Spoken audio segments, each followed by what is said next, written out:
Mến chào quý cô dì chú bác cùng các anh chị em và các bạn đang xem trên kênh YouTube của Thúy Oanh, cũng như chân thành cảm ơn đã ủng hộ kênh ạ. Hôm nay chúng ta sẽ cắt mẫu đầm như trên theo yêu cầu. Và để thực hiện mẫu đầm này theo số đo như trên, bạn cần chuẩn bị vải là 2,5 mét vải, khổ vải từ 1,50 m trở lên. Chất liệu vải là phi bóng mờ, có độ co giãn nhẹ, và vải này thường để dành may đầm dạ hội ạ. Mình luôn chọn công thức cắt dễ nhất và chia sẻ một cách tỉ mỉ để cho các bạn mới học may xem ai cũng có thể làm thành công một cách dễ dàng. Và trong quá trình làm video vẫn còn nhiều điều thiếu sót. Rất mong cô dì chú bác anh chị em và cùng các bạn thông cảm và góp ý giúp. Chân thành cảm ơn rất nhiều ạ. Hôm nay thật sự rất vui được gặp lại quý cô dì chú bác anh chị em và cùng các bạn thân thương đã quay lại kênh YouTube của Thúy Oanh. Nhân dịp năm mới 2026, Oanh mến chúc quý cô dì chú bác anh chị em và cùng các bạn một năm mới thật nhiều sức khỏe, hạnh phúc và thành công trong cuộc sống ạ. Và để thực hiện mẫu đầm này, chúng ta cắt thành hai phần. Phần ở trên là cúp trên rẽ ngang eo và phần ở dưới là thùng xéo nhẹ. Giờ mời tất cả mọi người cùng làm với Oanh ạ. Và để chúng ta cắt rập cho phần cúp trên, bạn chuẩn bị giấy gập đôi lại như thế này ạ. Đây là sống giấy nha. Đầu tiên bạn gạch một đường thẳng để lấy vuông góc.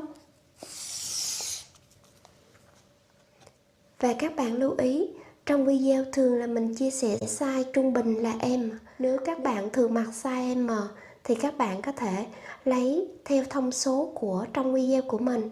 Còn nếu mà các bạn mặc size lớn hơn thì các bạn cộng thêm mỗi phần là 0,5 cm. Hoặc là các bạn mặc size nhỏ hơn thì các bạn có thể giảm lại là 0,5 cm cho mỗi vòng. Còn nếu các bạn muốn chuẩn hơn thì các bạn có thể lấy số đo theo số đo của các bạn nha. Chúng ta tính vào cổ cơ bản là 5,5 cm. Và sau đó chúng ta tính rộng vai bằng 1/2 của vai. Vai 36 là được 18 cm. Tiếp đó chúng ta tính xiên vai là 4 cm. Nếu vai của bạn hơi ngang thì bạn tính bằng 1/10 của vai nhé. Và tiếp đó chúng ta tính hạ nách. Bạn lưu ý khi tính hạ nách là bạn để thước từ trên đường vuông góc này ạ. Chúng ta tính hạ nách bằng 1/4 của vòng ngực trừ lại 1 cm. 1/4 của vòng ngực 84 là được 21 cm. Trừ lại 1 cm là chúng ta có hạ nách là 20 cm ạ. Sau đó chúng ta tính hạ đầu ngực là 25 cm. Bạn lưu ý hạ đầu ngực và hạ eo, bạn lấy theo số đo của hạ đầu ngực và hạ eo trong cơ thể của các bạn nhé. Bởi vì mỗi người có mỗi số đo hạ đầu ngực và hạ eo khác nhau ạ. Tiếp đó chúng ta tính hạ eo là 38 cm. Đây là đường hạ eo. Đây là đường hạ đầu ngực. Đây là đường hạ nách. Và đây là đường xiên vai. Và tiếp đó chúng ta tính rộng ngực bằng 1/4 của vòng ngực cộng 2 cm cử động là dành cho vải không co giãn. Còn nếu vải của bạn có co giãn nhẹ thì bạn cộng 1,5 cm cử động. Hôm nay chúng ta cắt trên vải co giãn nhẹ ạ. 1/4 của vòng ngực 84 là được 21 cm và chúng ta cộng thêm 1,5 cm cho cử động là chúng ta có rộng ngực 22,5 cm.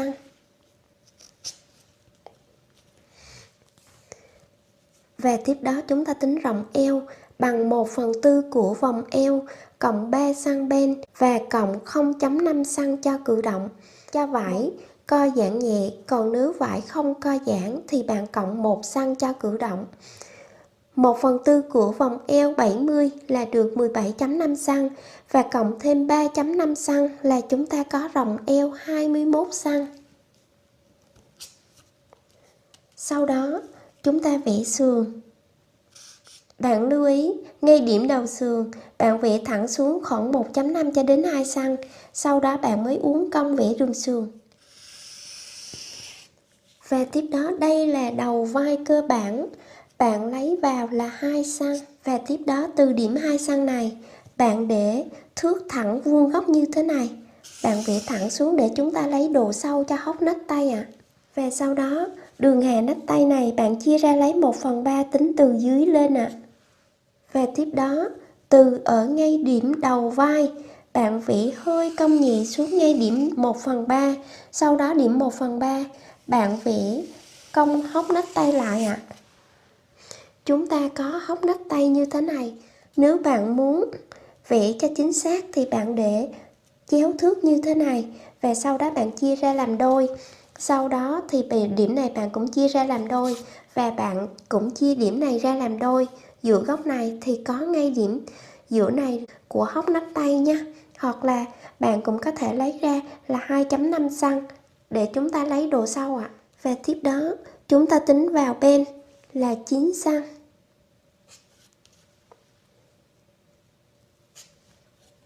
Hoặc là chúng ta có công thức tính vào bên thì từ đường sườn bạn tính vào là 4 cm.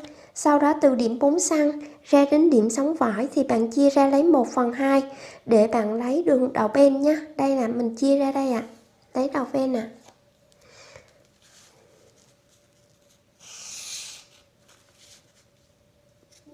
Bạn chia bên ra 1.5 cm theo thông số của mình đã cộng nha. Và áo này là có phần cúp ngực cho nên điểm bên này thì bạn lưu ý. Bạn đo từ ngay đầu đỉnh ngực bạn đo xuống khoảng 3 cm. Sau đó để thước từ điểm 3 cm thì bạn mới vẽ cong ra như thế này.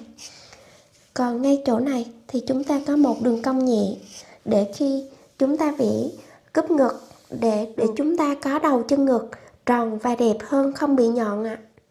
Và tiếp đó đây là điểm 1/3, bạn lấy lên là 1 cm và sau đó từ điểm 1 cm này thì bạn vẽ cúp ngực, bạn vẽ cong xuống ở điểm này. Khi bạn vẽ cong là bạn giáp xuống dưới này luôn, có nghĩa là đường cong ngoài này được hài hòa xuống với lại đường bên trong này để có được phần cong cho được đẹp nha, bạn lưu ý ạ. Và sau đó bạn mở bên nách ra là 2 cm. Và để chúng ta mở bên ngực ra 2 cm như thế này.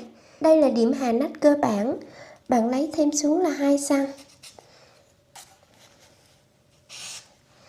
Và khi chúng ta mở 2 cm này thì chúng ta hạ thêm xuống 2 cm này. Để khi chúng ta ráp khép lại 2 cm này thì 2 cm điểm này sẽ được trả về lại cho vòng nách thông số cơ bản của chúng ta nha. Cho nên bạn đừng lo ạ. Và từ điểm vòng nách bạn lấy ra là 3 cm. Và từ điểm 3 cm này thì bạn vẽ cong lại vòng nách thứ hai. Đây là vòng nách cho vòng cúp ngực ạ.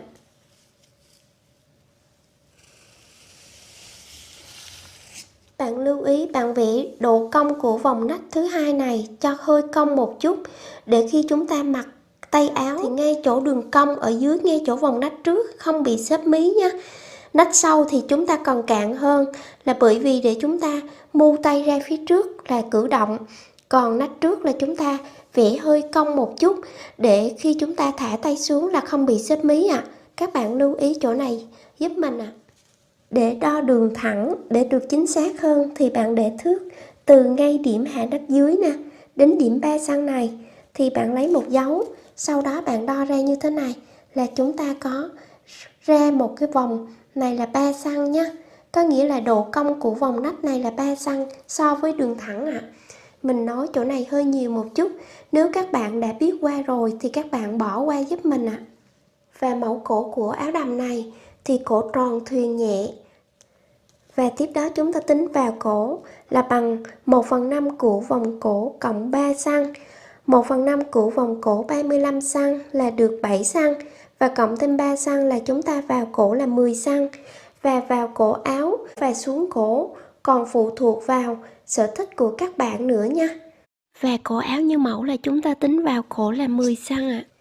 Và sau đó chúng ta tính xuống cổ là bằng vào cổ cộng 2 cm là chúng ta xuống cổ áo này là 12 cm. Và tiếp đó bạn để thước chéo như thế này, từ điểm vào cổ đến điểm xuống cổ, bạn vẽ chéo góc như thế này. Sau đó bạn vẽ cong vòng cổ lại nha. Bạn mở bung cong vòng cổ này ra là 2,5 cm ạ, ngay điểm giữa ạ. Về phần dưới cổ, chúng ta có rã phần tim để bạn thay vào đó là một miếng lưới da nha. Và phần tim của miếng lưới da thì chúng ta rã ngay đầu đỉnh ngực luôn ạ.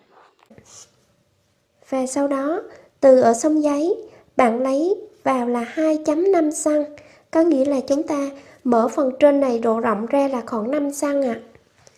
Và tiếp đó bạn để thước ngay điểm vào 2,5 cm đến điểm mà chúng ta gạch đầu ngực như thế này nha. Có nghĩa là điểm tim chúng ta rã ngay đầu chân ngực ạ. Phần này là phần mà bạn thay vào đó là miếng lưới da nha. Sau đó bạn mới đính cườm lên theo vòng cổ ạ. Chúng ta vừa vẽ xong phần cúp của thân trước, bây giờ chúng ta cắt ạ.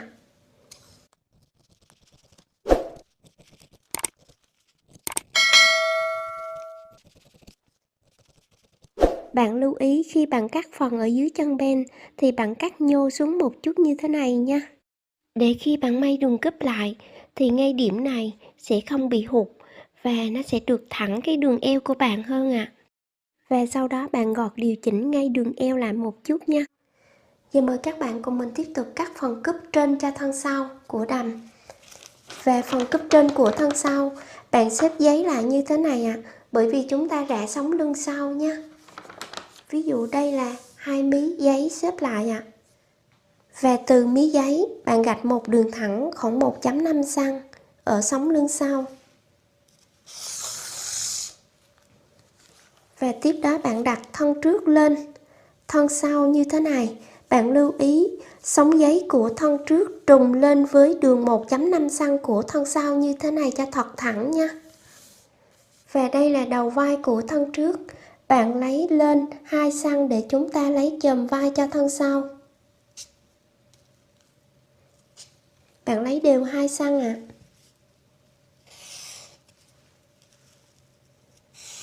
Và tiếp đó chúng ta tính vào cổ cho thân sau bằng vào cổ thân trước cộng 0,5 cm là chúng ta có vào cổ cho thân sau là 10,5 cm. Và sau đó chúng ta tính rộng vai cho thân sau bằng rộng vai thân trước cộng 0,5 cm là chúng ta có rộng vai cho thân sau là 18,5 cm. Và sau đó bạn sang dấu lại đường hạ nách, hạ eo. Và bây giờ chúng ta lấy rập của thân trước ra và tiếp tục vẽ thân sau nhé. Và đây là điểm eo của thân sau. Bạn lấy giảm lên là 0,5 cm. Sau đó từ điểm 0,5 cm này thì bạn vẽ thẳng ra đây. Đây là đường hạ nách. Và tiếp đó từ ngay đường sống lưng, điểm eo, bạn giảm vào là 1 cm. Đây là đường hạ nách, bạn vẽ thẳng ra đây. Đây là điểm ngang ngực của thân sau, bạn giảm vào là 0,5 cm. Và sau đó bạn vẽ sống lưng cho thân sau, từ trên cổ bạn để thẳng xuống là khoảng 5 cm. Từ điểm 5 cm bạn mới vẽ uốn cong sống lưng lại. Chúng ta có sống lưng cong như thế này, từ điểm này bạn giảm lên và từ điểm này thì bạn vào là 1 cm, bởi vì đầm rã ngang eo là bạn quan trọng nhất là ở điểm này, là bạn phải còn giảm ở sống lưng, là có độ gãy ở sống lưng cho đẹp ạ, và không bị đùng ở phía sau nha. Và tiếp đó chúng ta tính rộng ngực cho thân sau bằng rộng ngực thân trước trừ lại 1 cm, là bây giờ chúng ta có rộng ngực của thân sau là 21,5 cm. Và sau đó chúng ta tính rộng eo cho thân sau bằng rộng eo thân trước trừ lại 1 cm. Rộng eo thân trước là 21 cm thì bây giờ chúng ta có rộng eo thân sau là 20 cm. Tiếp đó bạn vẽ sườn cho thân sau. Bạn lưu ý đầu sườn bạn vẽ thẳng xuống khoảng từ 1,5 cm cho đến 2 cm. Và tiếp đó bạn mới uốn cong đường sườn nha. Và sau đó đây là điểm sườn của thân sau. Bạn lấy vào là 5 cm để chúng ta vào hốc nách tay cho thân sau. Tiếp đó bạn để thước từ đầu vai cho đến điểm 5 cm, bạn vẽ thẳng xuống như thế này. Và sau đó thì bạn chia ra Lấy 1/3 tính từ dưới lên để bạn vẽ hốc nách tay. Và sau đó từ điểm 1/3 thì bạn vẽ cong hốc nách tay cho thân sau lại. Bạn lưu ý tùy theo số đo lớn hoặc nhỏ, nếu bạn có vòng ngực lớn thì từ ở đầu sườn bạn vào là 6 cm để lấy độ sâu cho nách tay. Còn nếu bạn có vòng ngực nhỏ thì bạn từ ở đầu sườn bạn lấy vào là 5 cm để bạn lấy độ sâu cho nách tay nhé. Phụ thuộc vào số đo lớn hoặc nhỏ mà bạn lấy vào độ sâu của nách tay ạ. Cho nên bạn linh động ở điểm này giúp cho mình ạ. Và tiếp đó đây là đường ngang ngực. Bạn lấy xuống 2 cm để chúng ta lấy đầu bên cho thân sau. Chúng ta tính bên cho thân sau. Bạn lưu ý khi tính bên cho thân sau là tính từ đường thẳng bên ngoài này nhé. Có nghĩa là đường đầu tiên chúng ta vẽ 1.5 cm ạ. Vào bên cho thân sau là bằng vào bên thân trước cộng 1 cm. Vào bên thân trước là 9 cm thì bây giờ chúng ta tính vào bên cho thân sau là 10 cm.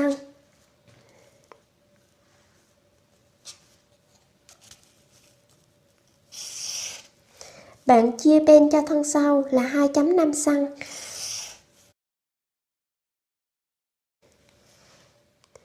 Và sau đó chúng ta tính hạ cổ cho thân sau là 5.5 cm. Và tiếp đó bạn để thước chéo như thế này, từ điểm vào cổ đến điểm xuống cổ, bạn vẽ chéo như thế này. Và sau đó thì bạn vẽ cong vòng cổ cho thân sau lại. Bạn vẽ bung cong vòng cổ cho thân sau điểm này ra là 2 cm ạ. Khi bạn cắt bạn lưu ý, bạn cắt xuống chỗ này chút xíu cho mình nha. Chúng ta vừa vẽ xong phần cúp trên của thân sau, bây giờ chúng ta cắt ạ.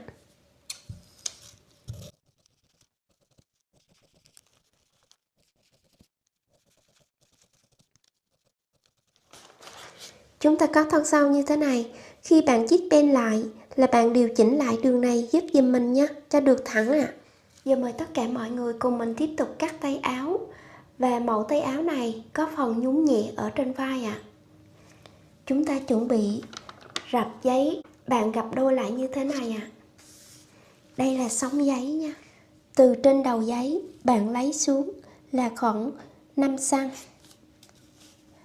Bạn chừa khoảng trống khoảng 5 cm ạ. Và tiếp đó chúng ta tính dài tay áo là 20 cm. Tay áo dài tay phụ thuộc vào sở thích của các bạn, dài hoặc ngắn nha. Và cộng thêm 3 cm cho lai tay.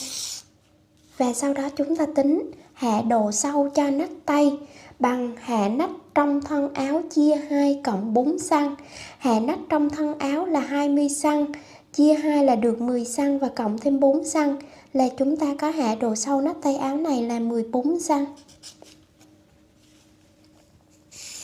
Bạn lưu ý tay áo có phần nhún vai hoặc là có độ mút vai thì bạn tính bằng công thức hạ nách trong thân áo chia 2 cộng 4 cm. Còn nếu mà tay áo không có độ mút vai hoặc là nhún vai thì bạn cộng 3 cm ạ. Và tiếp đó chúng ta tính rộng tay áo bằng hạ nách trong thân áo trừ lại 1 cm. Hạ nách trong thân áo là 20 cm trừ lại 1 cm thì chúng ta có rộng tay áo này là 19 cm. Và mẫu tay áo này trên vai có nhún thì từ ở đường vuông góc bạn lấy thêm lên là 3 cm.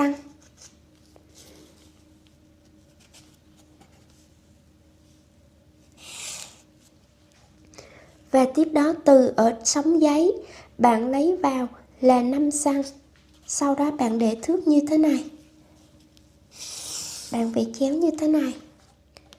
Và bạn để thước chéo từ điểm hạ nách đến điểm 5 cm bạn chia ra lấy 1/3. Bạn tính từ ở dưới lên nha. Sau đó từ điểm 2/3 còn lại là bạn chia ra ở giữa, bạn lấy độ bung tay là 2.5 cm. Và tiếp đó từ điểm 5 cm này là bạn vẽ bung tay xuống đến điểm 2.5 cm, xuống đến 1/3. Sau đó bạn góp lại nhẹ là 0.5 cm. Bạn vẽ ra đây. Mình vẽ điểm này mình nói chậm lại để cho các bạn xem nha. Chúng ta có bung tay như thế này ạ. Và tiếp đó chúng ta tính cửa tay. Nếu các bạn có đo cửa tay thì các bạn tính bằng 1/2 của cửa tay cộng thêm 2 xăng cử động. Còn nếu các bạn không có đo cửa tay thì bạn tính bằng rộng tay giảm lại 2 xăng. Chúng ta tính cửa tay này là 17 xăng ạ.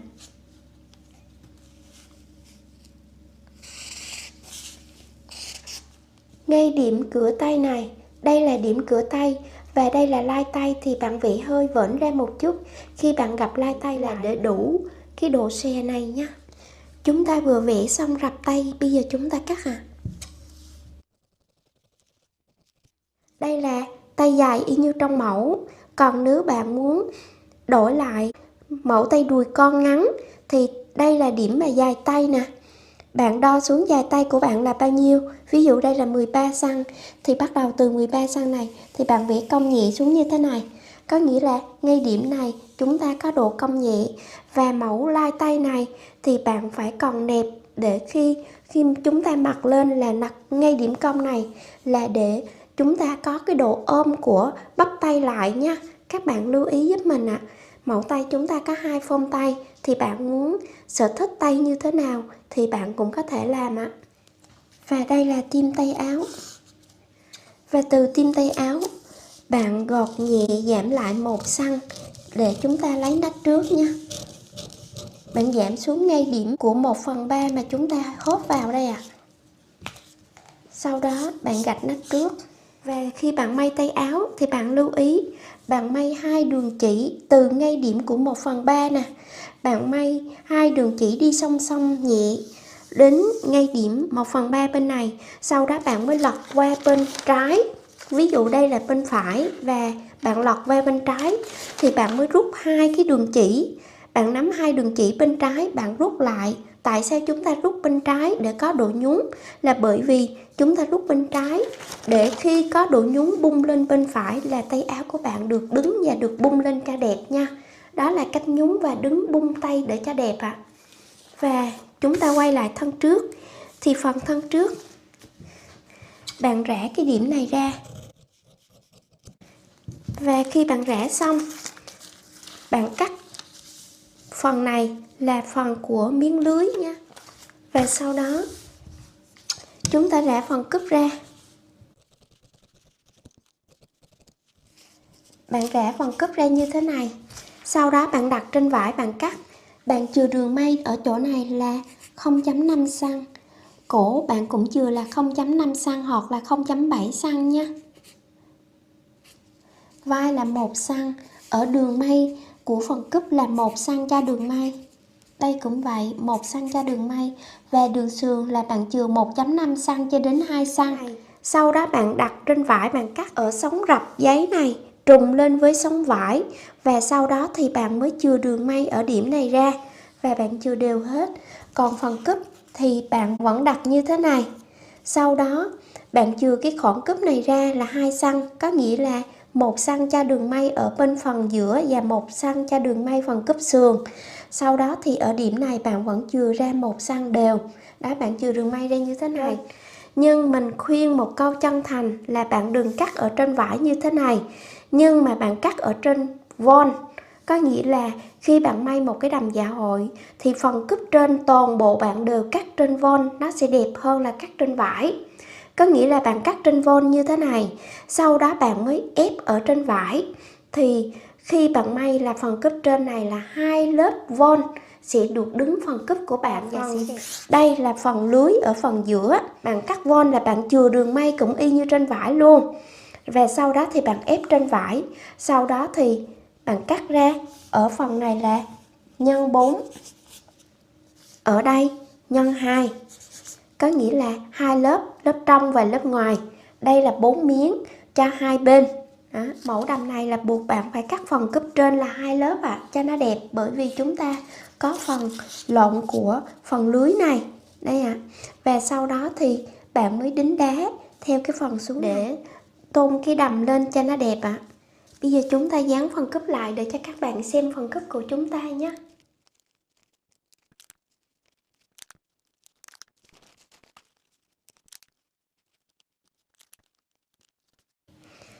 Mình mới vừa dán lại phần cúp như thế này. Và phần này thì bạn điều chỉnh lại một chút nha, để cho được đều ạ.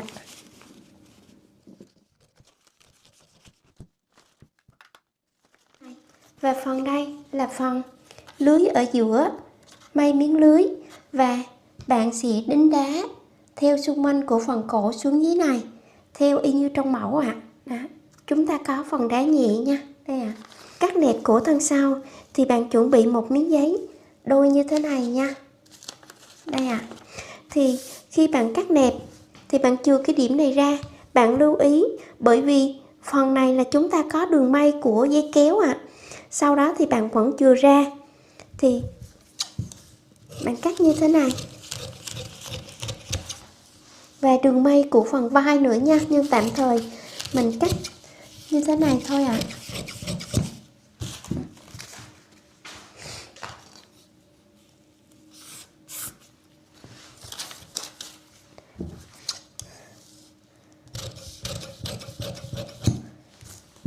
Và đây, phần nẹp của thân sau, khi bạn may thì bạn có nghĩa là bạn đã lộn cái phần trước này lên đến cổ, đến đây rồi đúng không ạ?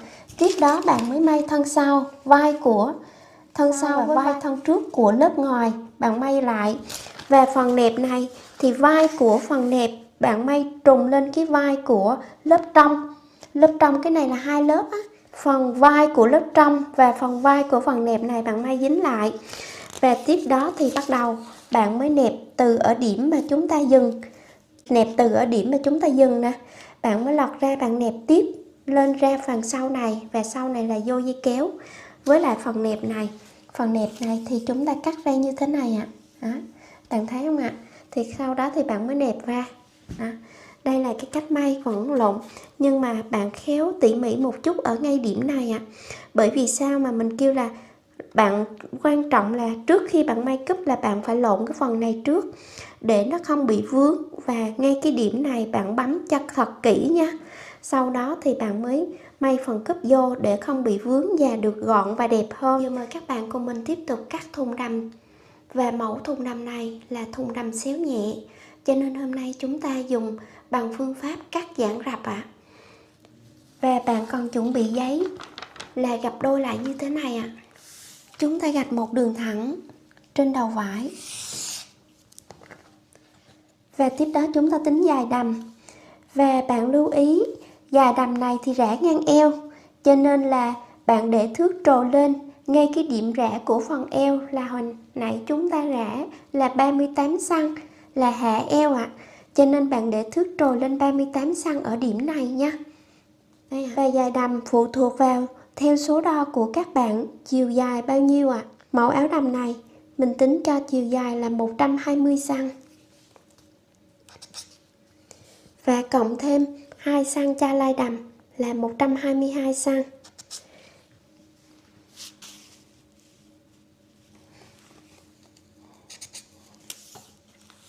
Và đây là lai đầm.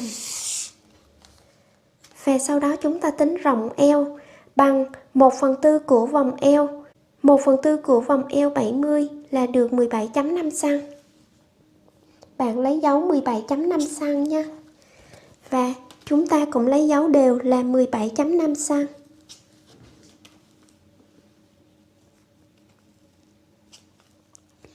Sau đó bạn gạch thẳng.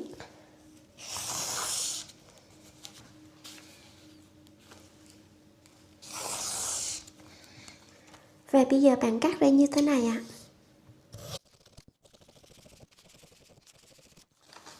Sau đó bạn mới giãn rập ra.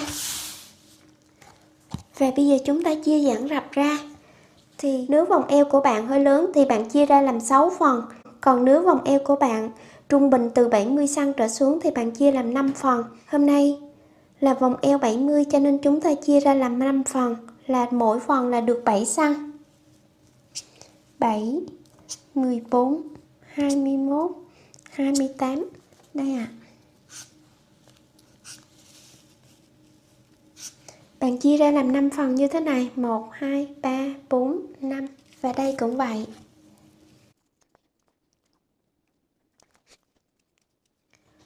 Sau đó bạn nối thẳng mấy dấu này lại.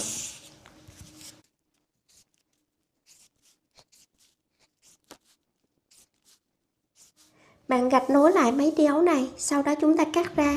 Khi bạn cắt, bạn lưu ý giữ lại khoảng 0,2 cm ở ngay điểm này nha, để chúng ta dặn rập. Nếu bạn cắt mà giữ nhiều quá thì cũng sẽ bị khó, và bạn giữ ít quá thì sẽ bị rời ra, cho nên bạn giữ lại một chút xíu, khoảng 2 ly nha, có nghĩa là 0,2 cm ạ.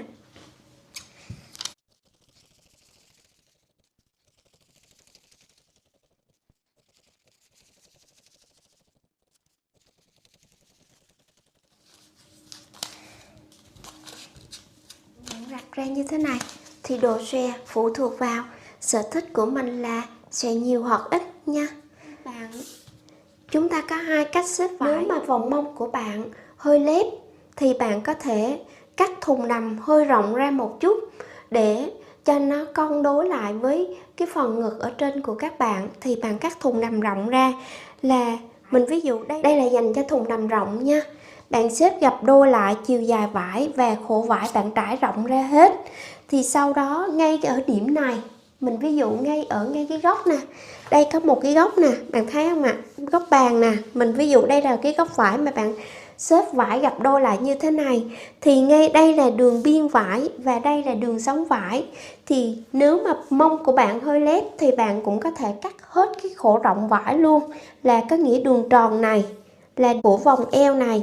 Thì mình từ ngay cái điểm gốc này, trọng tâm của ngay cái điểm gốc này, mình lấy hình tròn của điểm gốc này, thì khi các bạn mặc lên là ngay cái điểm này là độ xéo. Còn nếu các bạn mà có cái vòng mông vừa phải thì các bạn có thể xếp như thế này, xếp nhỏ lại. Bạn tính làm sao? Đường đây là đường trung tâm giữa nè, bạn để thước ngay cái điểm trung tâm giữa của điểm này, thì thẳng xuống với cái đường này thì đúng là vải xéo của các bạn. Mình nhắc lại là vải chiều dài vải bạn gập đôi lại và khổ vải thì bạn trải hết thẳng ra, sau đó bạn mới để vuông góc chặt góc như thế này. Bạn vẽ, bởi vì mình chia sẻ như thế này thì để cho các bạn xếp cho nó dễ, chứ đúng ra xếp vải xéo thì các bạn không cách nào xếp vải xéo cho chuẩn hết ấy. Đó, xếp vải xéo rất là khó, là dành cho những người chuyên bên dạ hội thì mới xếp đúng vải xéo, chứ còn nếu mà xếp vải xéo thì thật sự ra các bạn không phải dễ đâu. Cho nên mình chia sẻ gập đôi chặt góc như thế này, và điểm tâm góc này là để chúng ta canh vải xéo để cho các bạn dễ hơn ạ. Và sau đó thì bạn mới vẽ, bạn vẽ đều hết khổ, bạn vẽ cái độ rộng của mình thích là bao nhiêu. Và sau đó thì đây là phần lai. Đó, bạn thấy không ạ? Khoảng cách này là mình lấy là 15 cm là trung bình đẹp nha. Bạn vẽ xong, bạn cắt, bạn muốn để cho nó chuẩn thì bạn lấy cái cây thước hoặc là cái gì bạn đè lên đây. Sau đó vòng lưng này là bạn cắt luôn cả hai lớp. Và tiếp đó thì bạn cắt một cái lớp trên trước, sau đó bạn lọt lớp trên ra thì vẫn còn phơm lớp dưới, là bạn cộng thêm đường may nữa, khoảng mỗi bên là 1 cm, thì tiếp đó bạn mới cắt thêm lớp dưới. Bởi vì lớp dưới là cộng thêm đường may, là bởi vì dành cho thân sau. Khi chúng ta rẽ đường giữa sống sau là chúng ta may dây kéo vào, cho nên là lớp dưới là bạn phải cộng thêm 1 cm cho đường may nữa. Đây là để cho các bạn dễ hình dung ra hơn nha. Chúng ta có thùng đầm xéo là như thế này ạ. Cái điểm góc này là để cho các bạn lấy trung tâm độ xéo cho dễ ạ. Miếng lưới nè. Bây giờ là mình ví dụ cho phần này là phần lưới nè. Bạn đặt lên miếng lưới, bạn cắt như thế này. Bạn gập đôi lưới lại như thế này nha. Và sau đó thì bạn cắt.